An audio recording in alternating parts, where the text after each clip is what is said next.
do you do when you have too much baking soda? So if you ever find yourself with copious amounts of baking soda lying around, here are some fun things that you can do with it.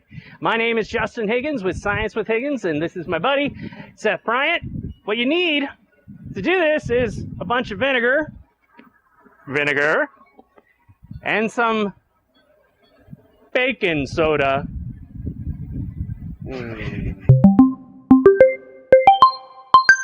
So like all good science, the first thing you gotta do is be careful because we're adults.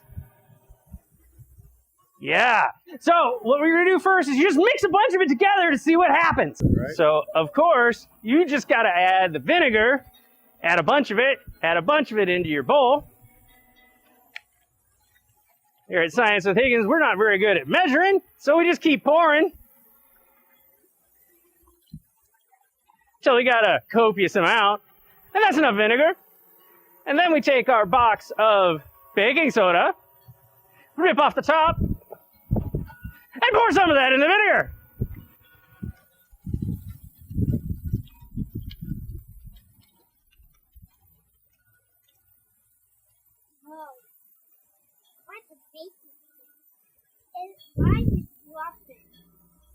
Now, what else can we do with baking soda and vinegar? Oh no! Seth has discovered fire! What has he gotta do? Put a little bit of vinegar in a big cup, 2 or 3 inches. Check out our awesome measurement skills, and just a little bit of baking soda. You don't want to put too much in, otherwise it'll overflow. Keep going until you see a little bit of the fuzz coming up and a little bit of the edge. Oh, the fuzz is chasing you. What you gonna do? What you gonna do when the fuzz chases you? Give it a moment. And now Seth can pour pure carbon dioxide out on those candles and put them right out. Ta-da! Seth has a balloon, but he doesn't know how to fill it up with air. Let's see if science can help him. Make sure that you have a balloon that you can stretch out the tip rather wide so that you can put more stuff in your balloon. Take a funnel and insert it well into your balloon and put baking soda in your balloon.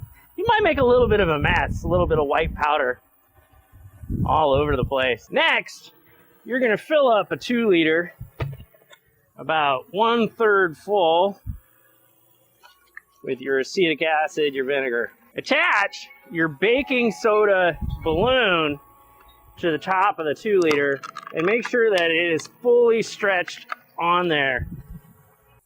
And then turn the balloon over.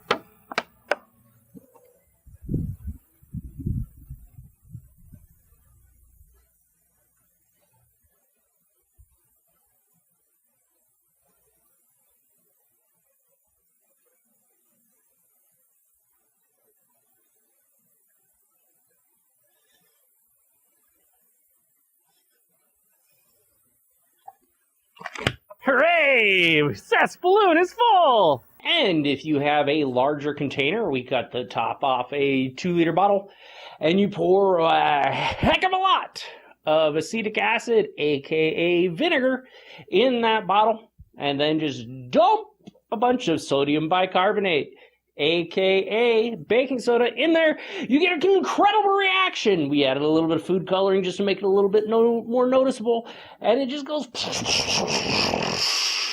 The science behind it. The scientific name for baking soda is sodium bicarbonate. Now just kind of look at all the letters that are in the name sodium bicarbonate, because that's the chemical equation for it.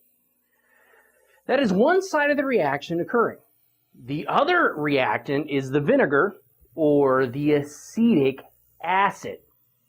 When they touch each other, they leave behind in their reaction. They leave behind sodium ions that just kind of hang out in the water molecules. And acetic ions, acetate ions, because they're not bound to anything right now, so they're not acetic yet. So those acetate ions just kind of float around in this like soup of water ions. And then it produces some more water and the carbon dioxide. That's what we see, which is why the candles went out. The carbon dioxide, which is heavier than air, sank and displaced the oxygen, causing the candles to snuff out. So this is a great example of a chemical reaction that produces something useful, carbon dioxide, that you can see happen. Thank you for watching. This has been a Science at Home video for Science with Higgins. If you would like to download worksheets that are related to this video or how to do this video as a lab, please visit sciencewithhiggins.com. Thank you again to the Bryant family for letting me film at your house. And remember, for everybody out there, science is in everything.